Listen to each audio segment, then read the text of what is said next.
Thank you for viewing this instructional video from Zarcor. This video shows how to install doors on boats which have wood hatchboard retaining guides. Although some of this video has been shot on the boat in the marina, much of it has also been shot in our shop.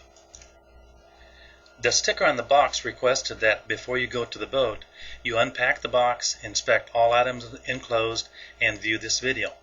When you get to the boat, the first thing you will do is clamp the doors together.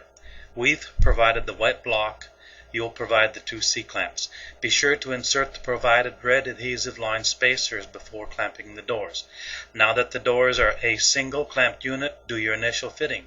Pull the top slider closed. If it's too tight, you may need to remove a 1/16 inch from the bottom.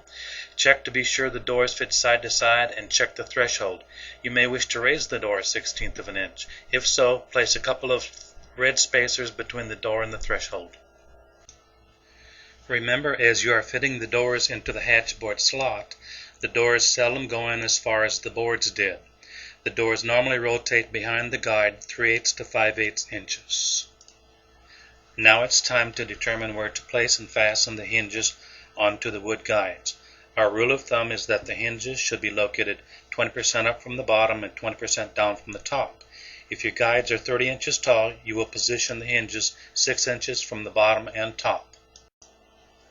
Next, we will position the hinges along the edges of the guides. For obvious reasons, we fasten the female hinges, not the male, to the wood guides. The exact measurement from the edge of the guide to the inside hole of the hinge is 3/4 inch. In reality, we split the barrel of the hinge to the edge of the wood. Mark the position of the inside holes on all 4 hinges. Note, as you position the hinges on the left and right guides, the holes will be in a different top or bottom position, so be sure to position your hinges accordingly. At this time, you will mark and drill only the one inside hole on each of the 4 hinges. Included in your kit, you will find a sheet which tells you which tools and supplies you provide, and a list of fasteners and supplies we provide. Now that we are ready to drill pilot holes for the fasteners, be sure to use the recommended drill bit size for each fastener is found on this sheet. You will find pilot hole recommendations for 6 and 8 gauge fasteners as it pertains to wood, starboard, plastic, or fiberglass. Next, you will center punch the mark before drilling. Here I am using a spring-activated punch. Then drill the pilot holes. When fastening 10 gauge screws into teak, you will use a 7/64 inch bit. We install 1 screw per hinge so we can properly align the hinges. Note, it is important to place a small dab of sealant on the tip of all fasteners before screwing them into fiberglass or wood. Align the hinges by placing a straight edge along the edge of each hinge. A retractable ruler makes a good straight edge. Once aligned, tighten the screws and install the 4 additional screws.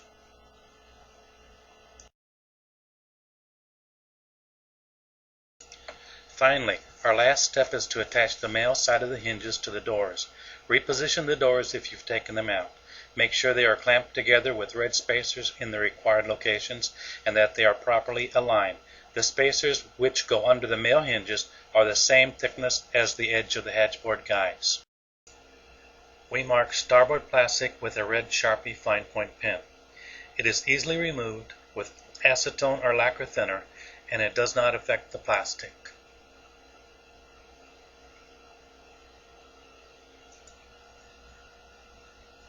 Often the spacer block is too thick to allow the Sharpie marker to mark through the screw holes. So we mark the 2 edges of the spacer block.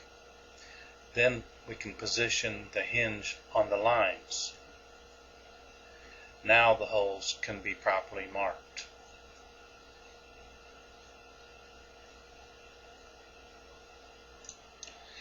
Center punch, then drill the pilot holes using the proper bit. You will be drilling into 3/4 inch starboard, so we recommend marking the bit to identify a 1/2 inch depth. Here you can see how we've wrapped the bit with masking tape. After drilling, attach the 4 hinges and you are done. Your boat will now look like some of the following beautiful customer installations. This is a 1979 CNC 30 owned by Michael, the editor of Good Old Boat magazine.